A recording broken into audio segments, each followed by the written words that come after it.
بداخلي الكثير، ولكني لا أعرف من أين أبدأ. فكثيرا ما فعلت الشر وعشت ضالا. تعرف الفيلسوف الإفريقي فيكتورينيوس؟ نعم أعرفه، إنه كان من أهم فلاسفة روما. الرب قاد الفيلسوف الإفريقي فيكتورينيوس إلى الإيمان.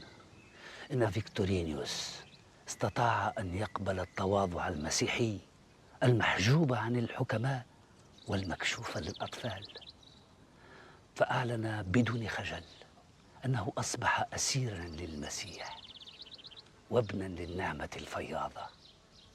فغضبت روما وفرحت السماء. فيكتورينيوس يا أغسطينوس كان يخفي إيمانه أمام الناس ويعلنه فقط أمام الكاهن، وكان كل مرة